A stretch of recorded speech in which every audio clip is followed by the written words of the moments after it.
have you been married? 41 years. Oh, 41 years. Wow. Congratulations. Thank you. I thought it was yesterday.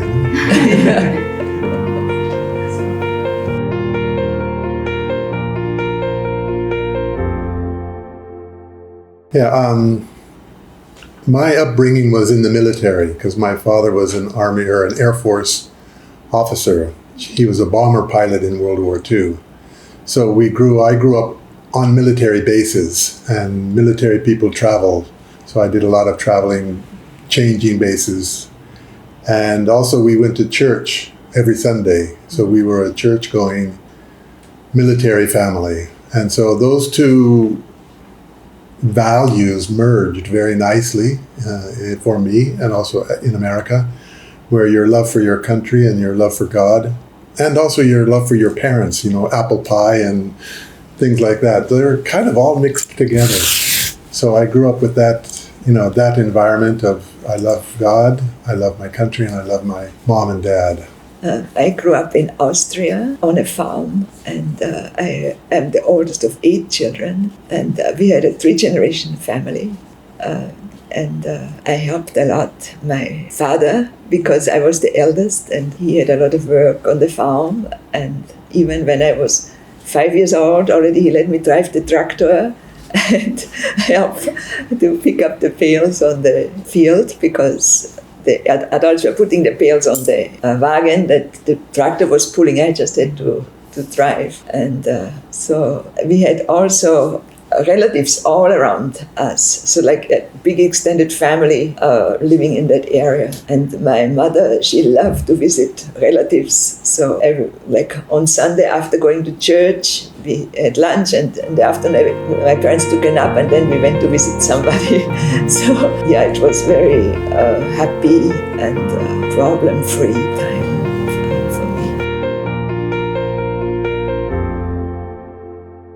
One of the most pivotal or powerful experiences that I had was a spiritual experience when I was a senior in college. And it was a very powerful experience where I had, in Christianity, they call it the experience of being reborn, or the baptism of the Holy Spirit, or speaking in tongues, charismatic experience. And for me, it was powerful, and it was something that I couldn't deny and I couldn't explain, but it changed my life. It told me that the spiritual elements of life are more important than physical elements. And so that kind of changed my life. I then started to search many different religions. I was open. I would knock on their door and sit and listen to what they had to say. And I became a little disillusioned with religion because I saw petty bickering that I didn't like. And I thought, is that all religion has, is just, small little things? And but I kept searching, and my search ultimately brought me to the unification movement. So that was a major change. It was a senior year. I was in college at the time, and actually I quit college about 6 months away from graduating and decided to join the Unification Church. At that time, my mother was shocked. She said, just graduate, then do what you want to do. I said, no, this is really more important. And my father was very supportive, kind of like, my son, he's making a decision that he's going to own. Mm-hmm. He's going out in the world, he wants to do something, he's making a commitment, willing to sacrifice for that, go for it. So I had that experience when I grew up. I was very religious, and I remember one priest in Catholic religious instruction. We had religious class every week, and then he told us many stories about missionaries.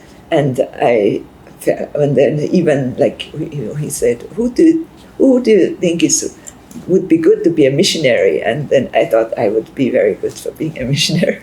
So I thought it's good for me to prepare myself and become a nurse. to be useful if I'm going to a developing country. I can do something as a nurse. And then while I was studying nursing, my sister was killed in a car accident at age 17. So that was such a big shock for our family. And about 1 year later, I graduated. I thought I shouldn't make my parents worry more. Rather than going to a developing country right away after graduating from nursing, I decided to stay in Europe and to learn French first. Prepare myself to go to a developing country. And I found a couple who needed somebody to watch their children, a diplomat couple, be an au pair girl, and at the same time learn the language, the French language in Brussels. So I did that, and after several months they were transferred to Iran, and they asked me to go with them to Iran. And I thought about it, and I thought, no, if I work as a nurse, I can help more people than going with that family to Iran. So I decided to stay back. And then I transferred, and I looked for a job in a hospital, which I got. And at the same time, I took care of a handicapped lady. And then I was witness to on the street. I found out about the Divine Principle and met Father Moon in Paris. Then I decided to just dedicate my life to attending the Messiah. That's what I've been doing since.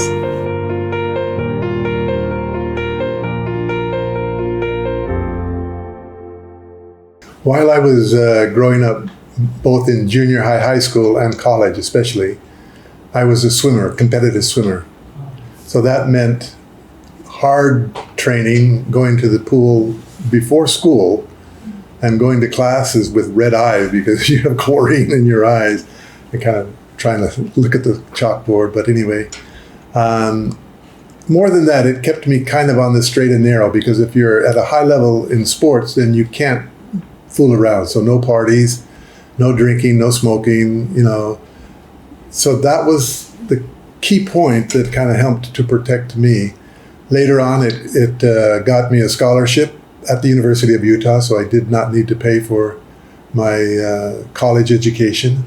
And then I had even qualified for the Olympic time trials in swimming in the United States. So it was a good upbringing. Later on, even though I left college to join the church, I think God gave back what I had sacrificed, and then I had the opportunity to go to UTS, the Unification Theological Seminary, and there I got my master's degree. Both my undergraduate and master's degree I got there. And then that gave me the qualification to do doctoral education programs, which I did at the University of Bridgeport. Again, I had help in a scholarship because Father was working at that time to invest into the University of Bridgeport. So then I had my doctoral in education from the University of Bridgeport. So big plus.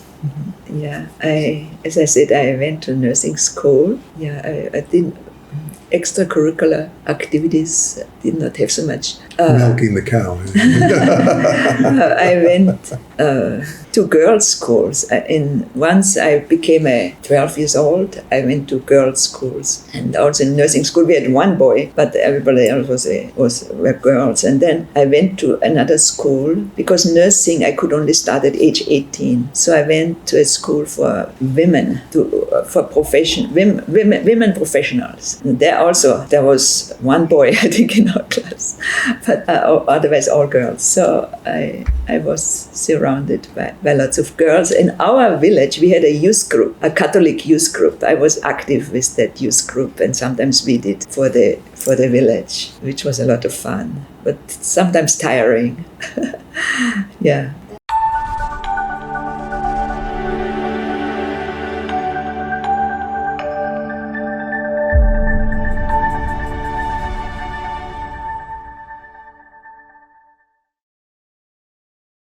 He went back to Pakistan, I went back to fundraising. And I was wondering if he likes me or not. Looked at me and he slapped me on the face. Oh, you're the guy that, thank you.